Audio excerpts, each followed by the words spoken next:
brings? The smartest Wi-Fi ever made to make your world come alive.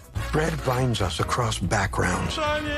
This takes me way back. It's a bridge between cultures, generations, and strangers turned friends. Did you feel it in here? I did. Tony Shalhoub, Breaking Bread, Sunday at 9 on CNN.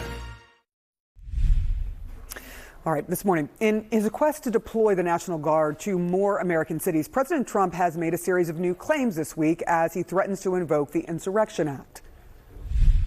I'm allowed, as you know, as president, like 50% of the presidents have used the Insurrection Act. They can use that, and everybody agrees you're allowed to use that, and there's no more court cases, there's no more anything.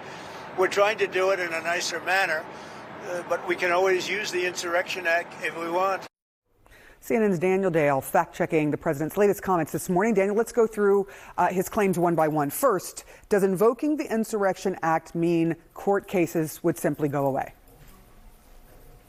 It absolutely does not. So the Insurrection Act is an old law, or really a collection of 18th century and 19th century laws that allows the president to deploy both National Guard and active duty troops to U.S. states if certain very vague conditions are met, and to have those troops perform the domestic law enforcement duties from which they're normally prohibited.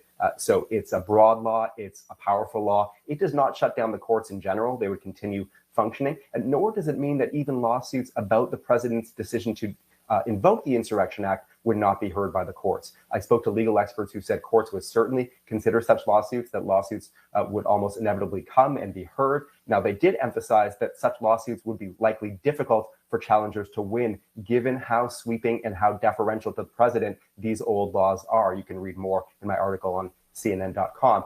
There's also an 1827 Supreme Court precedent that suggests that the president alone has the authority to decide whether the conditions are met necessary to deploy the, quote, militia to U.S. states. But there's a debate about how directly that precedent applies to the current situation under Trump. And again, those issues would be hashed out by the courts, in the courts. It's not like the courts would not consider them at all. Yeah, we're seeing the deployments being hashed out in the courts as well. Trump winning his appeal to send troops to Portland. Let me also ask you about something that he said about a president invoking the act 28 times and that about 50% of presidents have used it. Is there any truth in those two statements?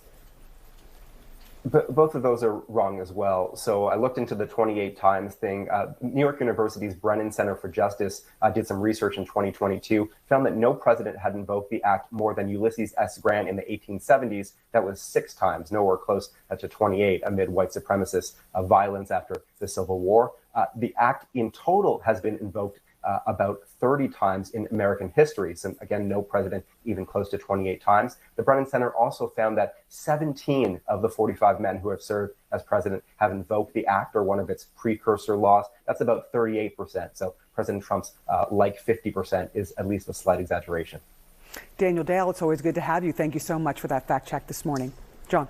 This morning, the swirling ethical questions as President Trump says he could be seeking $230 million from the Justice Department to compensate for past investigations into him.